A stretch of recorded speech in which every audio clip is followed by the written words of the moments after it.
এতক্ষণ আমরা মধুমারের কাছে মধু ঝরছিল, মধুর কত সুন্দর সুন্দর কথা শুনলাম। তারপরে মধুর পরে তেঁতো খাওয়াচ্ছে। আগে তেঁতোকে মধু খেলে আনন্দ হতো উনি, কিন্তু উনি আমাকে এই সুযোগটা দিয়েছেন ঠিকই। উনি তো আরেক রূপে অনেকের কাছে নিতাই রূপে পরিচিত।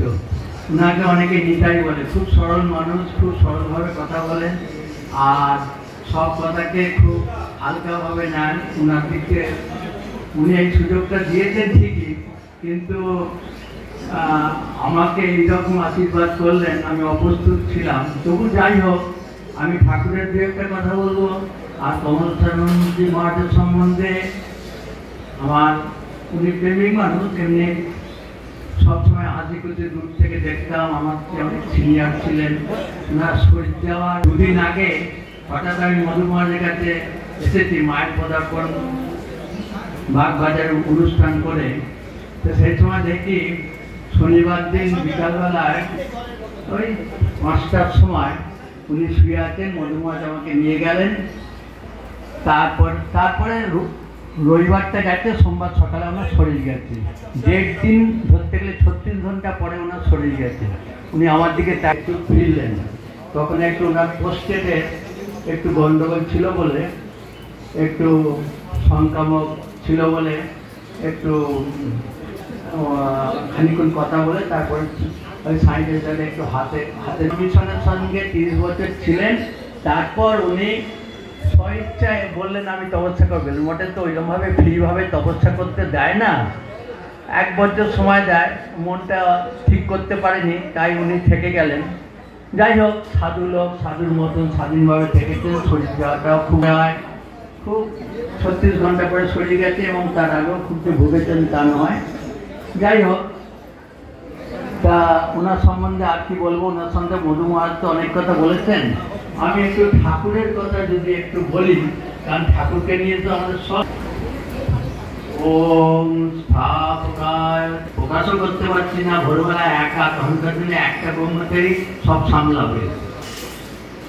গেট খুলতে গিয়ে আবার বুকের যন্ত্রণা সব করে করে মা চাকর থেকে এসেছেন এই 6:45টার সময়, 6:30 ঘন্টা করে। মাকে বলছে, মা আজকে আমার গা হাতে এমন যন্ত্রণা, তার সাথে বুকেরও যন্ত্রণা হচ্ছে। উনি বলছেন যে সৈনিক উন্ডেড, মানে আমাদের সৈনিক বলে বলছেন। যাই হোক, কথাটা আমার খুব মিষ্টি লেগেছে বলে শোনালাম। আমরা হচ্ছে সৈনিক, স্বামীজির সৈনিক।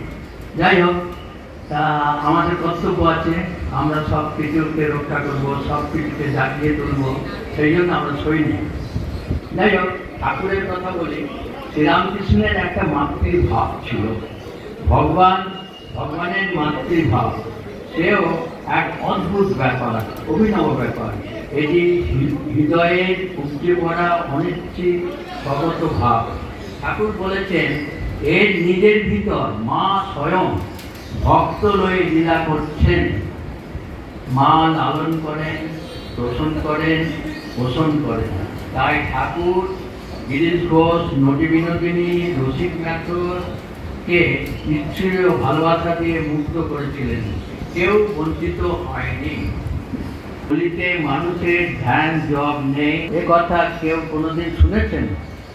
একদিকে সবকিছু দিয়ে দেওয়ার জন্য মাতৃ আকুতি, অপরদিকে ধর্ম স্থাপনের সামান্য ধর্ম বহু তুমি অভাগারে চেয়েছ। মা বলেছেন, ঠাকুর এবারে ভগবানকে লাভ করার অতি সহজ করে দিয়ে গেলেন। পূজনীয় ব্রহ্মানন্দ স্বামীজি বলেছেন, ঠাকুর এবার মানুষ ও